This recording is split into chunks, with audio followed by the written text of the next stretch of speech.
The American Revolution had three major note points in its history. At the opening note, circumstances forced an intention in society to seriously consider independence. The second note is the formal declaration of a fundamental constitution of the basic universal rights of man that served as a high-level recognition for the founding of a new nation. At the third note, the established nation gave itself a legal face and a platform of understandings for its operation in the form of a federal constitution. We deal with three different types of constitution here: an unwritten constitution, a fundamental universal constitution, and a detailed operational constitution. Its opening note exploded as a revolt against the tax looting of the American colonies by the British Empire, who claimed the colonies as property instead of as a society of human beings. To the colonists, the resulting attitude and despotism by the masters of empire became increasingly intolerable. In the flow of the high-handed humanist regression, the famous Boston Tea Party revolt happened, where a large amount of British tea, for which taxes were due on arrival, was dumped into the brink in 1773. A movement had begun that changed the world, that not even the king could turn back. The colonists had demanded that a fleet of British tea ships turn back home without unloading and without collecting taxes. In a number of cases, the ships did turn back from places where the colonists had inspired the appointed consignees to resign. But not so in Boston, where the ships were actually prevented from turning back. At this point, the colonists drew a line and built a gate on it and said to the masters of empire and all its men, "You will not pass. The portal of our tolerance is closed." The colonists, in disguise as Native Americans, simply boarded the tea ships and dumped the to-be-taxed tea into the ocean so that the line they had drawn would not be crossed. An iron gate had been lowered against the empire and its adherents from this day forward. The people in the colonies had a vision of the common dignity of man that was worthy to be protected. Thus they simply erected a gate against empire and its stooges that should never be violated. The line for the gate was officially drawn on the line of the basic democratic principle of no taxation without representation. The gate in the form of this basic principle was set up against the invasive force of the system of empire. No constitution was written up at the time as the basis for self-protection, but the idea for it was in the heart. The masters of empire, of course, were enraged. Crash the gate, reverse history, and punish the keepers of the gate was the imperial response to America. Intolerable acts followed. The empire answered with abuses upon abuses to break the rebellious spirit. In modern time it would be called teaching them a lesson. It would be delivered in a manner that it would be understood by the colonists, namely that their resistance to empire is futile. The colonists, however, learned this lesson differently, which changed the course of history. The Boston Tea Party was evidently but the culmination of a long string of abuses of the power of the empire that claimed the right to subject society to its will. The lesson that the colonists learned was that empire will never willingly yield to any line drawn by the people, but is fully committed to crash every gate that should ever be erected against its will. Thus the lesson that the colonists had learned essentially defeated the empire's own cause. The harsh reaction of the empire against the colonists inspired a debate in society. The politically docile population suddenly awoke and became active and self-inspired with discoveries of what a human being is, and what a society is, and what a civilization is, and so on. The colonists formed a militia to protect themselves against the British punishment. The British Parliament, in turn, declared in February 1975 that Massachusetts is in a state of rebellion. It answered with war to disarm the militia, which is cited in history as the start of the American Revolutionary War. The Tea Party, by then, served as a mobilizing identifying symbol for the revolutionary movement. The poster shown here of a 1774 etching from the London Magazine, which was copied by Paul Revere of Boston for its rallying call, depicts an American woman having British tea forced down her throat. We see the British Prime Minister Lord North, author of the Boston Port Act that closed the port of Boston for any form of commerce, forcing the British Parliament's punitive, intolerable acts down the throat of America, whose arms are shown restrained by Lord Chief Justice Mansfield, while Lord Sandwich pins down her feet and tears up her robes. Behind them, Mother Britannia weeps helplessly. Quite early in the tumultuous flow of imperial madness, at the time when the great public discussions occurred as to what to do. As a step in this direction, a Continental Congress of all American colonies was convened. The Congress formulated a petition to the king to stop the madness and reprisals. A second Continental Congress was required to convene in 1775 if the king failed to comply. Of course, instead of relenting, the king gave America the finger. In response to the finger, the Revolutionary War had already begun when the Second Continental Congress convened. As its first major act, the Second Continental Congress created the Continental Army out of the ad hoc militia units around Boston, and appointed Congressman George Washington of Virginia as the commanding general of it. It also extended the olive branch petition to the British Crown as a final attempt at reconciliation. However, the Congress also reopened all American ports in defiance of the British Navigation Acts.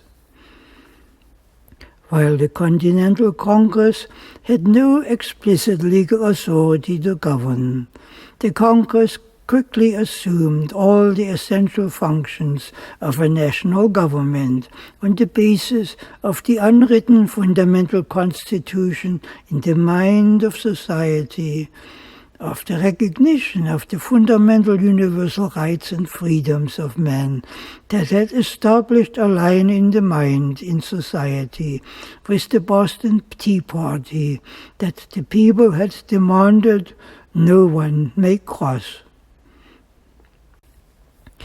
In the course of the continued continental discussion, a notion was put forward for the colonies to unite and to form a single nation that is dependent on no one but itself, as the recognition dawned that a human being is greater than a king. A draft text for the resolution was prepared by a committee of 5 of the delegates to the Congress. The drafted concept, in principle, was voted up as a resolution, which became known as the Independence Resolution. More than 30 months had passed at this point since the Boston Tea Party patriots had proclaimed its understanding in an unwritten constitution. This was about to change. In 2 days of discussion in Congress, the draft was revised item by item into the final document that stands today as the new nation's guiding star. The final version was voted up on the 4th of July, 1776. The result of the 2 days of discussion before the affirming vote established a fundamental constitution that declared in writing the principles that the new nation recognized itself to be founded on. The Declaration of Independence, as it was called, no longer petitioned the king for concessions. The nation declared itself to be free, complete in itself, and sovereign above the claims of any king and prince and empire. The voted-up document states an established fact and serves to the present day as a fundamental constitution on which the nation stands founded.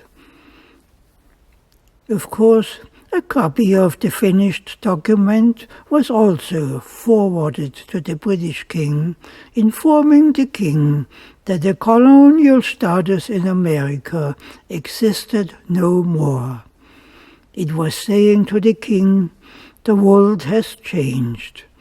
There's nothing that you can do about it, so let it be. The finished document was also saying to the whole of humanity that a fundamental constitution for civilization has been established after years of deep-reaching struggles and fundamental recognitions, which stands established as the light upon a hill from this day forward.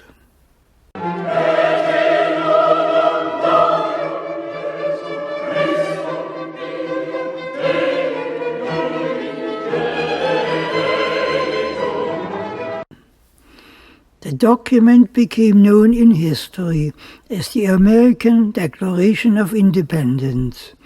In its spirit, however, it is an American document only inasmuch as it was pioneered in America, while it stands in principle for all humanity and civilization, similar in nature and purpose to the great principle of Westphalia that was established in 1648, which laid the foundation for a higher-level civilization from this time to the present. The Declaration of Independence and the principle of Westphalia are both revolutionary for the simple reason that they finally acknowledged in writing, in formal agreement, what had already been known and established in the heart. The revolution was that they invoked a long recognized invaluable truth.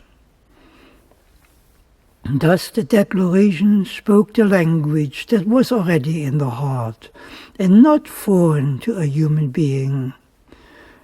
There is nothing revolutionary in the statement, "We behold these truths to be self-evident, that all men are created equal, that they are endowed by their Creator with certain unalienable rights, that among these are life, liberty, and pursuit of happiness." The revolution is in the spirit that states that the people of humanity have fundamental rights that no one may violate for any cause or any reason, that the full recognition of it establishes a line that no one may cross, and that it sets upon this line an iron gate that no man, king or government may compromise.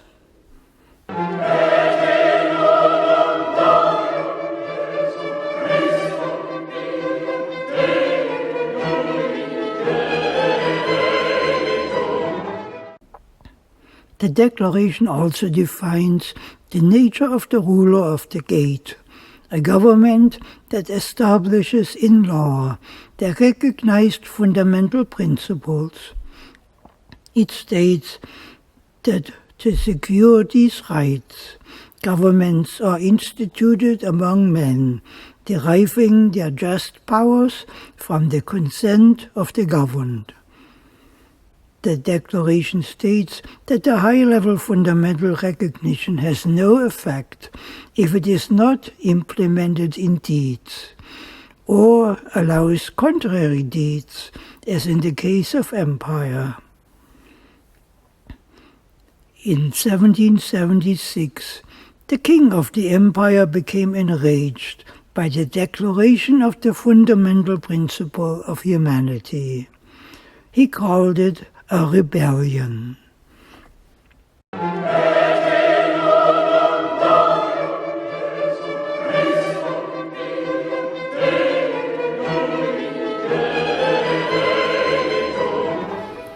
The document that declares the independence of humanity also establishes in principle the office of the keeper of the gate. It acknowledges that humanity, as a civil society of human beings, must consciously serve as the keeper of the gate behind which civilization and the common welfare of humanity stands protected, and the internal development of a nation or nations becomes possible. It declares in essence that without this ongoing commitment, the revolution in thinking becomes meaningless. Its document states that whenever any form of government becomes destructive of these ends, it is the right of the people to alter or abolish it, and to institute new government, laying its foundation on such principles and organizing its power in such form as to them shall seem most likely to affect their safety and happiness. The document acknowledges, too, that prudence indeed will dictate that governments long established should not be changed for light and transient causes, and accordingly all experience has shown that mankind are more disposed to suffer while evils are sufferable than to right themselves by abolishing the forms to which they are accustomed. But when a long train of abuses and usurpations, pursuing invariably the same object, evinces a design to reduce them under absolute despotism, it is their right, it is their duty, to throw off such government and to provide new guards for their future security. All three elements of the fundamental constitution are required. The recognition of the fundamental universal rights of men must be rooted in the heart and never fade. The implementation of the recognition must flow from the heart as an enduring imperative, and the intention must never diminish to protect the universal rights of man against anyone who is or would be a gatecrasher who would usher in a new dark age of fascism in the world.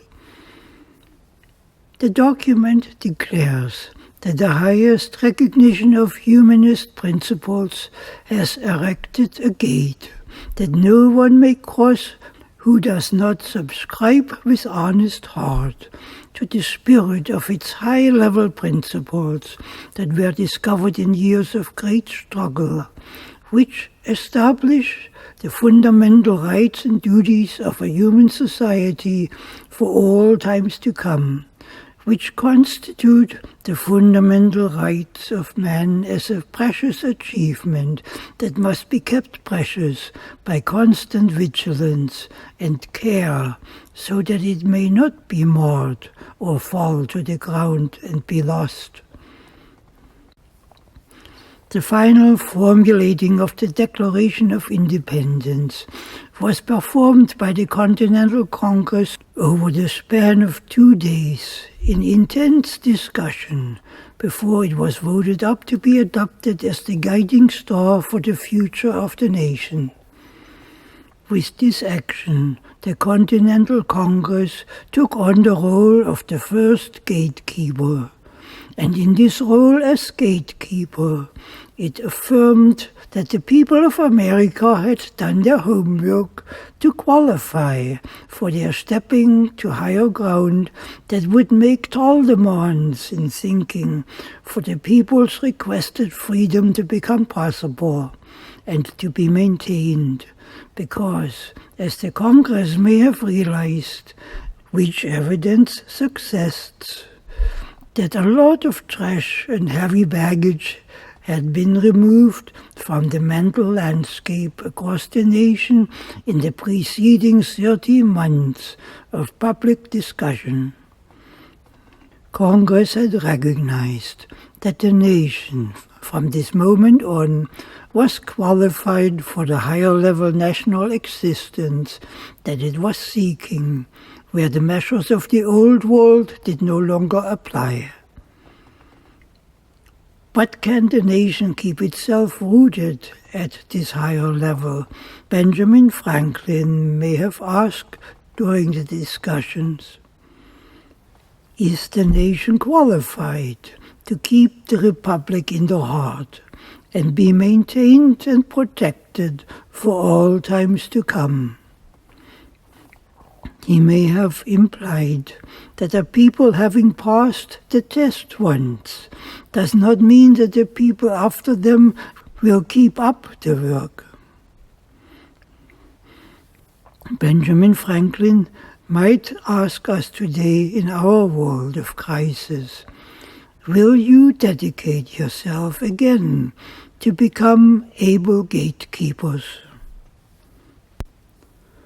The last question is critical because to answer well rules out the gatecrashers, such as those in history who have inflicted enormous damage in our world.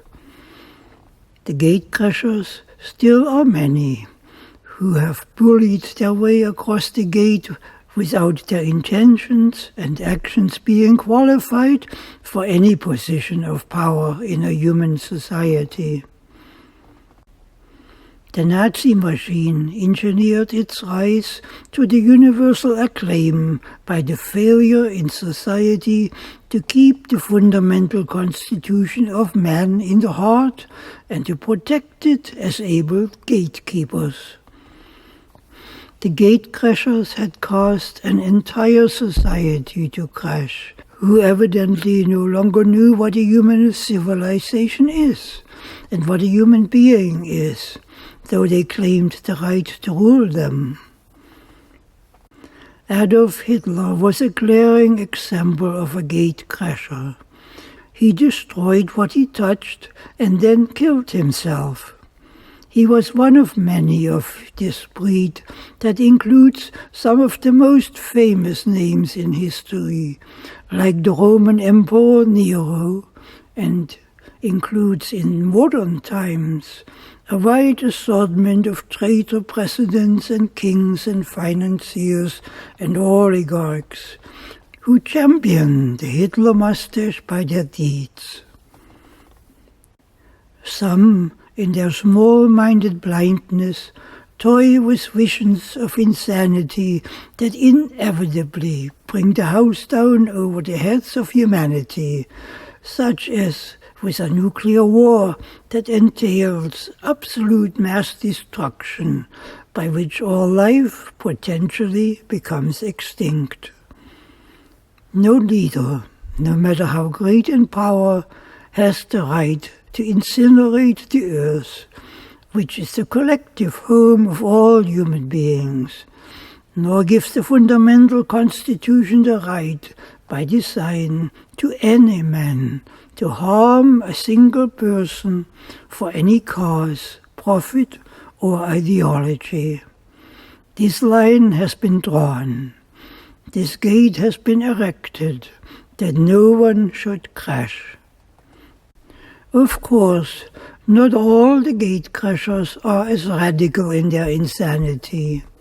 Some advocate that only 6 billion people be killed, and that this is done by silent means, such as burning their food and depriving the world of its energy resources and other means to exist. Their policy is to depopulate the world to the low levels that have historically enabled feudal systems to operate as a stable platform of universal poverty. Other gatecrashers are more specific. Their stated objective is to destroy all sovereign nations from within, by inspiring society to decimate its own industries, health care, and the banning of all vital energy resources as evil demons, including its food that society now burns in cars in volumes that would normally nourish upwards to 400 million people. Thus, instead of honoring the fundamental rights of a human society, society itself has become gatecrashers against itself and against its own most basic constitution. The gatecrashers are many now. Most stand without a face, hidden behind the facade of institutions, oligarchies, and monarchies. Nevertheless, while most have no recognizable face in the jungle, each one by itself is far too dangerous not to be vacated from the land of civilization, for civilization to survive. As one might expect, the little men on the throne of Great Britain in 1776, when the fundamental constitution was voted up in the USA, chose to be a little fool and dedicate himself to the role of a gatecrasher.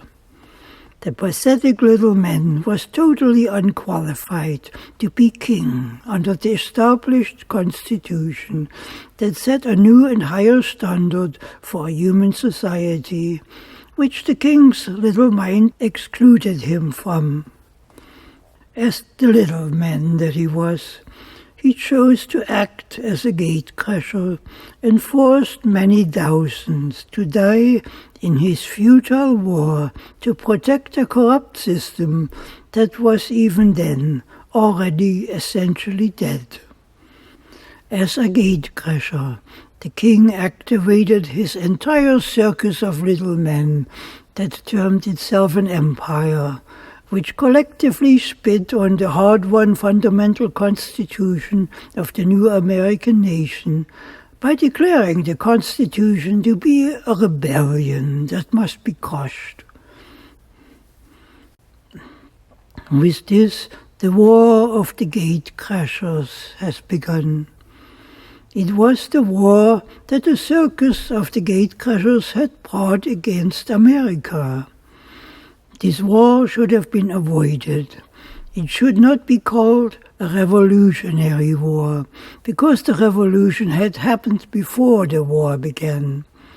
In the ensuing war of the circus of the little minds, the achieved revolution was defended, often against nearly impossible odds. The war of the gatecrasher was rebuffed in America in the course of a long armed struggle. The rebuff was not easy, but it was won in the spirit of the new constitution that upheld the dignity of the human being and its profound right to life, liberty, and happiness. This core recognition, now documented as a constitution, was the nation's line of defense. On this line, the new nation stood at the gate it had erected and grabbed the lion by the beard, looked into his eyes, and said emphatically, "You will not pass." In this war, the nation became its gatekeeper, and it succeeded. The subsequent formal establishment of the Federal Constitution of the USA, after the war of the gatecrashers had been defeated, did not replace the fundamental constitution that the nation was founded on. The Federal Constitution became, in essence, a supplement of it. It did not overturn the fundamental constitution of the Declaration of Independence that founded the USA and defended it. It merely gave it a wider expression in specific articles of law and gave it a legal name and established a formal federal government. The Federal Constitution did, however, replace the Articles of Federation that had been established as a platform in 1777 for the nation's Congress to mount an effective defense in the war of the gatecrashers against America's inner revolution. With the Federal Constitution, the nation declared itself to be rooted in the fundamental constitution that puts the focus on the rights and dignity of universal humanity, that the Federal Constitution stands subsumed to with the phrase, "We the people." The phrase, "We the people," points back to the Declaration of Independence as a fundamental constitution that the nation had been founded on, which had documented the principles for its existence. This means that the fundamental constitution still stands. It means that anyone crashing its gate from within or from without violates the most basic constitution of the land and of humanity as a whole. It also means that it is still society's task to evict any gatecrasher from the fabric of its civilization. Under the Federal Constitution, the task to evict the gatecrashers from within is specified to be carried out by the House of Congress by a process of impeachment by trial. However, above the federal constitution stands the fundamental constitution that affirms society's role as the keeper of the gate, which thus shoulders the duty to act as the ultimate protector of its life, liberty, and happiness, by whatever means may be required, depending on the severity of individual situations. The fundamental constitutional principle comes into play only in practice when the federal constitution has been fouled up with corruption to the point that it no longer functions under the repeated assaults of gatecrashers upon it who pursue their own agendas. Under the federal constitution, all elected officials, from the congressman to the president, are employees of the people and are on this basis subject to dismissal from the job for non-performance, incompetence, incapacity, betrayal, or serious offenses. In the case of Adolf Hitler, much of the world was destroyed because society failed itself by neglecting its duty as the gatekeeper. The same is presently unfolding to be happening again, and for the same reason, and this time with vastly more devastating consequences that no one will likely survive. Knowing this type of potentially deadly exposure, one of the founding architects of the USA, Benjamin Franklin, a man known for his exceptional insight, is reported to have said, "I give you a republic if you can keep it." He should have added, "If you cannot master the challenge, you will end up with fascism, even extreme fascism." Every mental landscape that is full of what is not true, that is full of what is not intrinsically human, collapses itself into fascism that often affects the entire front of civilization. This is where we are today still. Benjamin Franklin should have stated further, "The Republic and the keeper of the gate are one, and this one is civilization. The two exist together, or they don't really exist at all, because the alternative is hell. When the heart is dead, the Republic dies, civilization vanishes. That's the definition for hell. The path for redemption is obvious then, isn't it? It begins with the healing of the heart. The healing of the heart unfolds when society finds enough value in itself that hasn't been smothered with trash, so that society will man the gate and become the keeper of it actively. This is the principle of the gatekeeper. This principle was understood in American history. It was heeded in times of great crisis. It was also honored for a long time thereafter. A giant statue was built in honor of the freedom inherent in the fundamental constitution. It was built 110 years after the Freedom Constitution was established. America's fundamental constitution as a memory has withstood the test of time and may be so honored forevermore. But will it be honored in life and in truth? When society honors itself as the diamond in the sky of life, it becomes possible on this basis to build a great nation, and impossible for any gatecrasher to succeed and soil the fabric of that nation. The insanity of nuclear war, which means universal annihilation, will not be possible then when the fundamental constitution is rooted in the heart, so that the gatecrashers who threaten the world today won't be allowed to stand and pursue their terror.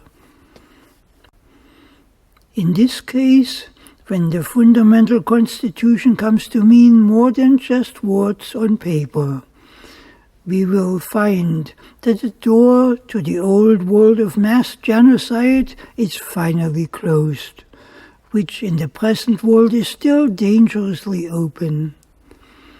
Depopulation genocide is presently implemented with the mass burning of food in automobiles that is starving 100 million people to death each year, with society willingly participating in the process. The green lights that are ever more deployed towards the shutting down of the world's energy resources also has a deadly effect, as deadly as a strike with the sword. The gatecrashers demand the murdering of 6 billion people under the depopulation doctrine that defines humanity as but a herd of animals that the masters of empire aim to call back to what they regard as a manageable size for a feudal system to exist. The gatecrashers are having a field day in the present world because the fundamental constitution has been displaced in the heart. Who then speaks for humanity?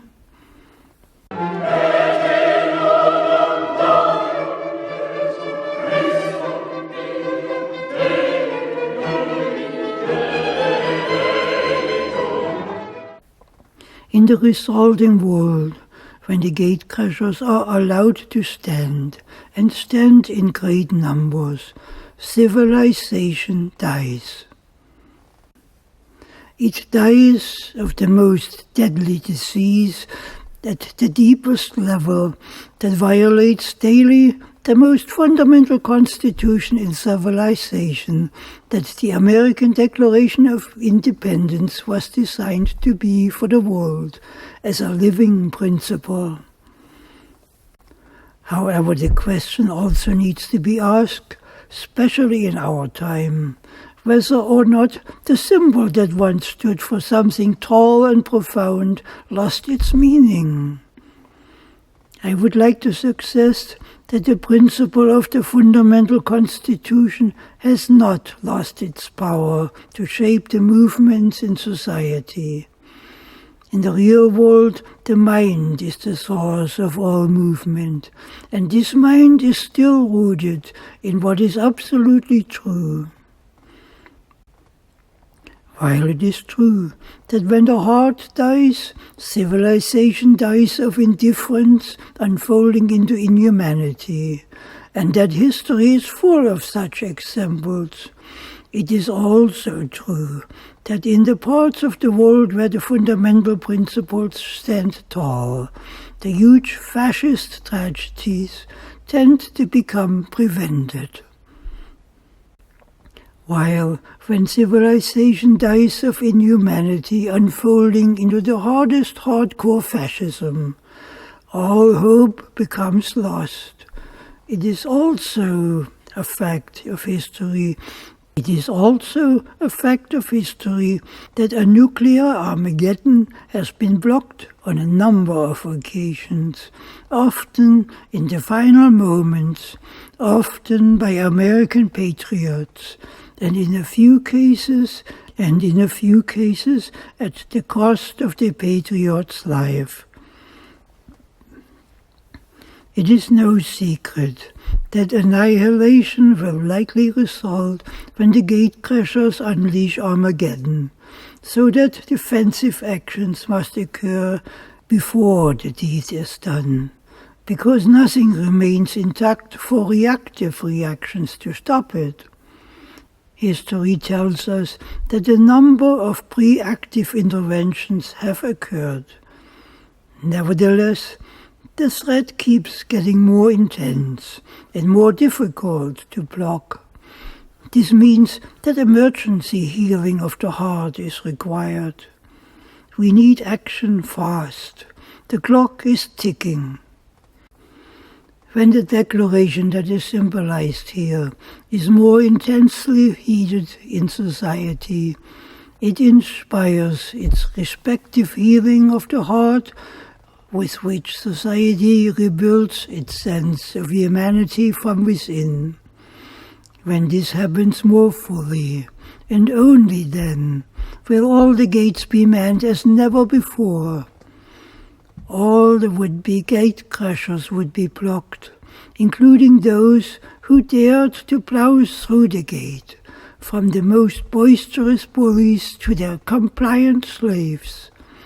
Each one would be vacated from the landscape in an effective manner that would assure that their intended great harm would never come true.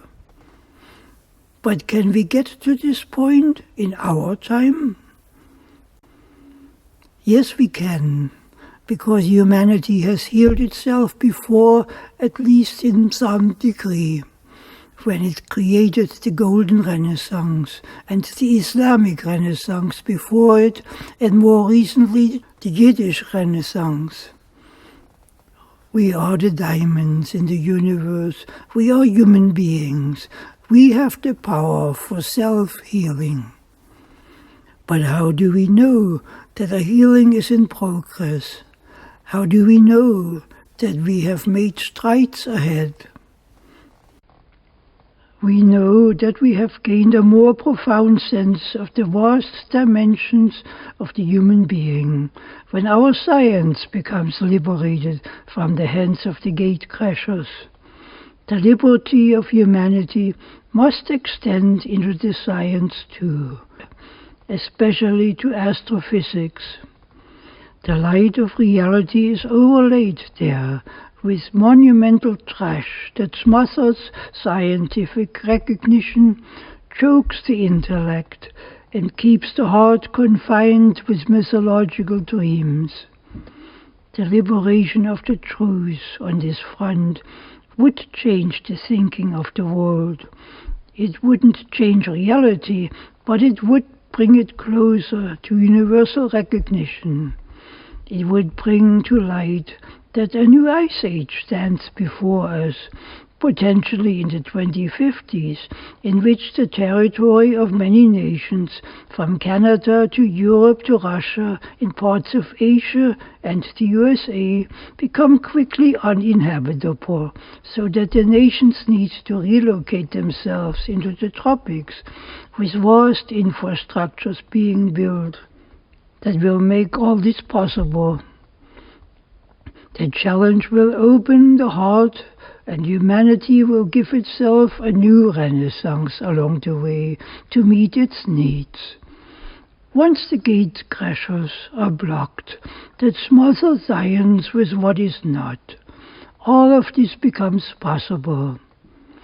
I would like to suggest that this will happen because the heart has a fundamental constitution to stand on and create itself a future with it. Yes, we as human beings, the people of the world, have the power to be what we truly are, a precious gem in the universe. We, humanity, are, after all, the creator of the greatest fundamental constitution that has not stopped to change the world from the day it was declared, which we still build on and move forward with. We are the diamonds in the sky, and we are this truly. Just look at the sky and search the vast realms of space, and ask yourself how many quadrillions of miles or millions of light years one would have to travel to discover life in distant places that is as grand as what we have right here in our human world, a world rich in beauty, sublimity, poetry, art, theater, science, music, literature, love, creativity, productivity, culture, and on and on. That's what the office of the gatekeeper is designed to protect from being drowned with the trash that is neither human nor intrinsically real in terms of what humanity is, as the diamond of the universe, or of God in the synonymous sense.